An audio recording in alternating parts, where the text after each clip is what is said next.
Throughout Valorant, it is not uncommon to see people trying to improve their gunplay in an attempt to rank up further. However, one portion of this progression that is often overlooked is sometimes the core of the issue: sensitivity. What many players do is simply choose a sensitivity that feels okay when starting the game and proceeding to never change it going forward. For that reason, we will present to you the ultimate sensitivity guide. I'll also be walking you guys through how to find your perfect sensitivity and how to practice that sensitivity moving forward. While you shouldn't use this guide as a step-by-step method, take some of the tips into consideration and alter your sensitivity based on what you consider to be the best for you. With that being said, let's get straight into the video. Alright guys, first let's start off by discussing what type of player you are, a wrist or an arm aimer. If you don't know the difference between these two, don't worry, we'll discuss them before anything else.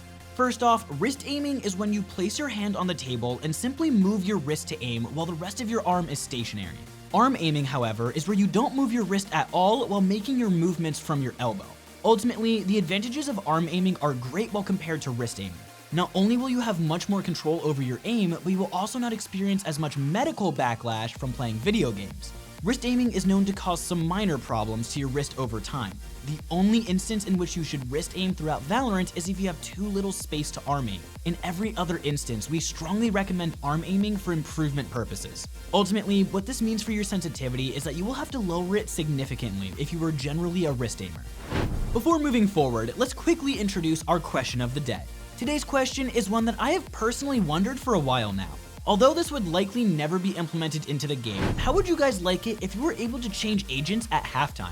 Personally, I feel like this change would add variety to the game and make it a little bit more enjoyable. At the same time though, I can see how this could also remove a competitive aspect from the game.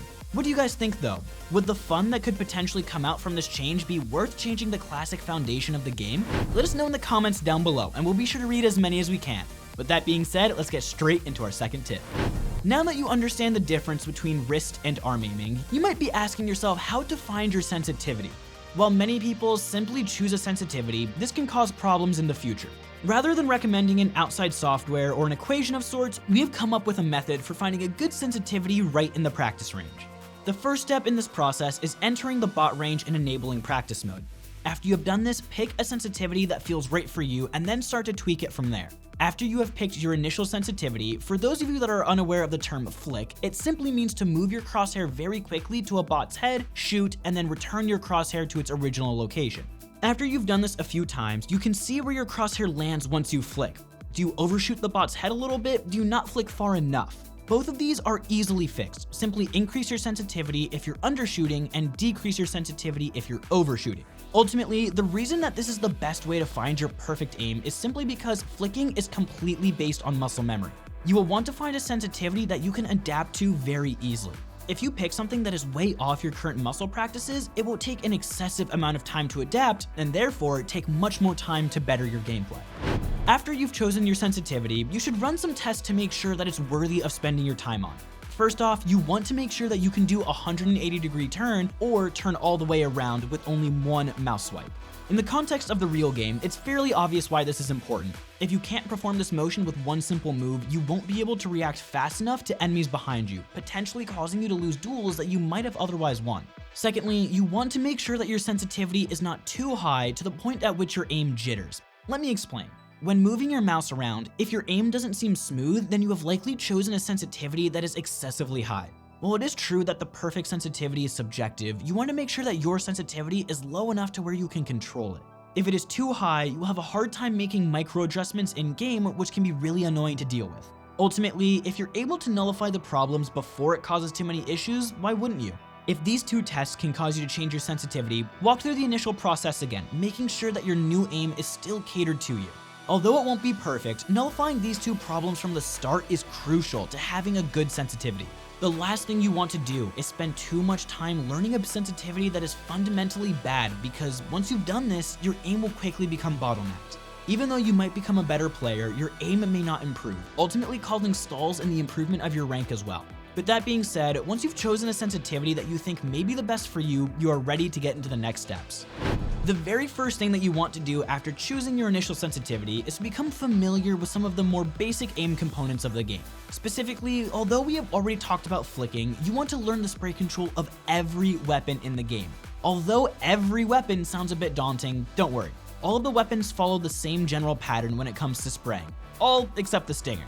Yes, we know, kind of weird, but that's just how it is. Simply jump into the practice range for a bit of time before every session, roughly 10 to 15 minutes, and practice your flicking in the bot range and work on your spray control on the target located outside the bot range to the left.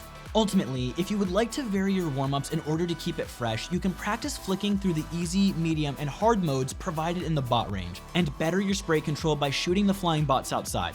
We warn you, however, don't try spraying the flying bots or getting a perfect score on hard mode for an extended period of time. This is practically impossible to do perfectly. Not even the best of the best are capable of landing those types of shots consistently enough to get perfect. If you're just starting out, we recommend that you work on the basics for a bit, maybe for a few weeks before moving into the more advanced types of training, simply due to the fact that rather than improvement, the advanced training is more likely to lead to frustration. Next up, we recommend that you practice your sensitivity in-game as well. The deathmatch mode is a very good method for this, simply because the lack of abilities in the mode make fights practically all aim-based, minus the instances where people spawn behind you, of course. Because of this, and because of the fact that you will encounter much more enemies much more often than in other modes, this is the perfect way to practice your sensitivity. In order to heighten your abilities in specific areas, you can also try killing enemies by flicking, tapping, bursting, or spraying exclusively. For instance, you could potentially play all of a game of deathmatch and tell yourself that no matter what instance you're in, you're going to spray in an attempt to learn the recoil. Although this will in no way be practical in real games, this is a very good way to get used to your sensitivity. Not only will you learn how to utilize guns more effectively, but you will also become familiar with the idea that spraying at long range may not be the best option. Although you may hear it from us and many others at times, seeing it in your games will truly cement the idea into your head. Another method of practicing your sensitivity is by simply playing the game. Practicing for an extended period of time will ultimately cause you harm in the long run. By playing deathmatch or shooting bots for several hours a day, your arm will ultimately be fatigued, lowering the effectiveness of your practice and potentially messing with your muscle memory. We strongly recommend that you warm up for a maximum of 20 minutes and continue working on your flicking and spray control after a few hours in the actual game. Next up, you may be asking, what if I don't see improvement? Should I just change my sensitivity? And the answer is no. Changing your sensitivity should be a last resort in an attempt to improve.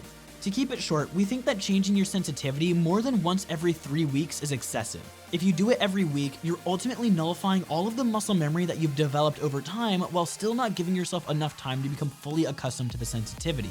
If you're ever questioning whether or not to change your sensitivity, ask yourself this. Is it worth giving up all of the time that I have invested into developing my aim with this sensitivity in the hopes that a new sense will significantly better my aim?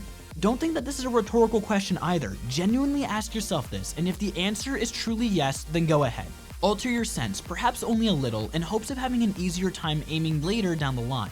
If you notice a pattern in which you change your sensitivity multiple times a week, for instance, simply give one sensitivity time to ingrain into your gameplay.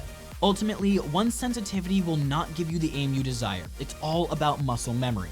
The more you play with a sensitivity, the more you will become accustomed to aiming with it, and therefore the better your mechanics will become. There are several other things that may be impacting your ability to aim as well, including real-life factors or inconsistencies in-game.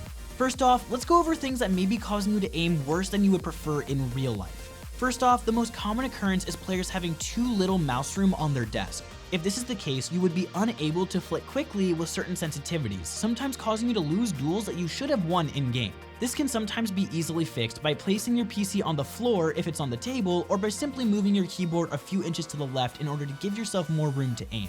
The more common causes of bad aim are in-game, however. What most people struggle to understand is that aim is not only based on mechanics. There's also a fairly large game sense aspect that also plays into your capabilities to aim. Simply because we have too little time to go over each thing that may be causing this, here are a few options that you can look into. Crosshair placement, spraying versus bursting versus tapping, and playing the correct angles are only a few examples of what could cause your aim to be worse than what you would like. Ultimately, as you become more comfortable with the core of your sensitivity, try bettering yourself in these areas in hopes of becoming the best player you can be. We know that this process may seem a bit extreme for something as simple as choosing your sensitivity, but realistically, aim is something that undoubtedly separates the best players from the good and the average. If you find that you're struggling in finding your sensitivity or simply want help in any other area of the game, we strongly recommend that you visit our website ProGuides.com. There, our pros can directly help you with any part of the game that you need help with, whether it be aim, game sense, rotations, or anything else holding you back. With several avenues for improvement, including VOD reviews, live sessions, and videos for certain agents, there is something for everyone. Furthermore, we also recommend that you look into our new Call of Duty channel if that interests you. If you guys like me, Renox, you know to check me out over on the Call of Duty channel. With that being said, we hope that this video has made the sensitivity dilemma a bit easier to overcome. Although it is impossible to pick a certain number that will give you the best possible aim, choosing a generally good sensitivity will be the start of your journey to becoming the best possible player. So make sure you don't skip over this crucial step. Take your time, choose a good sensitivity, and go from there. With nothing else left to say, good luck, stay safe, and I'll see you all in the next one.